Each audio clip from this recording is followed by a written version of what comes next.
అమెరికాలోని డాలస్లో పుట్టి పెరిగిన ప్రవాసాంధ్రులు భగవద్గీతను అవపోసన పట్టారు. 18 అధ్యాయాల్లోని 701 శ్లోకాలు అలవోకగా చెబుతూ అందరినీ అబ్బురపరుస్తున్నారు. కడప జిల్లా కొమ్మివారిపల్లెకు చెందిన ఈ చిన్నారుల తల్లిదండ్రులు అమెరికాలో స్థిరపడ్డారు. సెలవుల్లో అప్పుడప్పుడు తాతయ్య, నానమ్మకు వద్దకు వచ్చినప్పుడు తెలుగు నేర్చుకున్న చిన్నారులు 10 నెలల్లోనే గీతలోని 18 అధ్యాయాల అవపోసన పట్టారు. అమెరికా, ఢిల్లీ, మైసూరు, కురుక్షేత్రాల్లో ప్రదర్శనలిచ్చారు. గీతా పారాయణంలో చక్కటి ప్రతిభ చూపి గణపతి సచ్చిదానంద స్వామి వారి నుంచి బహుమతులు సైతం అందుకున్నారు.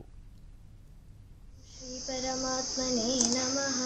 अथ गीताध्यान श्लोकाः। ॐ पार्थाय प्रतिबोधितां भगवता नारायणेन स्वयं। त्रयोगेश्वरः कृष्णः यत्र पार्थो धनुर्धरः तत्र श्रीर्विजयो भूतिः ध्रुवा नीतिर्मतिर्मम।